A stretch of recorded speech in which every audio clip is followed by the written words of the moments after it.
আপনি যে ইফতার বাজারে রয়েছেন সেখানে কোন ধরনের ইফতার আইটেমের বেচা কেনা জমে উঠেছে, মান নিয়ে ক্রেতারা কি বলছেন জানাবেন। মাসুম, এক এক ধরনের ক্রেতার কিন্তু এক এক ধরনের চাহিদা খাবারের। কেউ কেউ আসলে মেজবানি মাংসটা কিনছেন, কেউ কেউ অন্যান্য যে আইটেমগুলো রয়েছে সেগুলি কিনছেন। আফ্রিকা আর মেক্সিকান মশলার মাইন্ড ব্লাস্টিং ফ্লেভারে ডিটোস পার্টি হবে জোস যদি থাকে ডিটোস।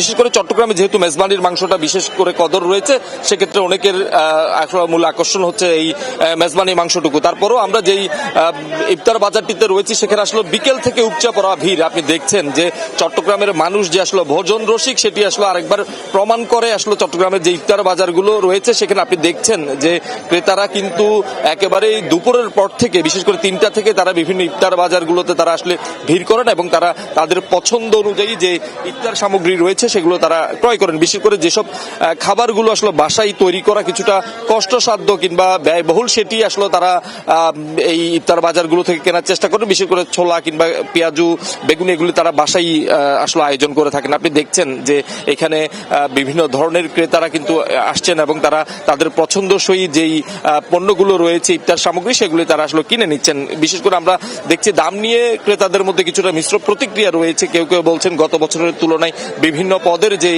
ইফতার সামগ্রী রয়েছে সেগুলির দাম কিছুটা বেড়েছে। তবে এখানকার যারা বিক্রেতারা রয়েছেন তারা আসলে বলছেন যেহেতু দ্রব্যমূল্যের দাম কিছুটা বেড়েছে বাজারে, সেক্ষেত্রে তাদেরকেও আসলে সেই বাজার মূল্যের সাথে সঙ্গতি রেখে এখানেও কিছুটা বৃদ্ধি করা হয়েছে। তবে কেউ কেউ ক্রেতারা বলছেন যে আসলে যেহেতু মান যাচাই তারা করেই ইফতার বাজারগুলো কিনছেন, সেক্ষেত্রে যেই সব বাজারগুলোতে মান কিছুটা ভালো খাবারের, সেক্ষেত্রে তারা সেখানে দামের সাথে কিছুটা তারা কম্প্রোমাইজ করে নিচ্ছেন। অর্থাৎ ভালো মানের খাবার তারা যেখানে পাচ্ছেন সেখানে একটু দাম দিয়ে হলো তারা সেখান থেকে কেনার চেষ্টা করছেন। রাব্বি, সুমন, আপনাকে ধন্যবাদ।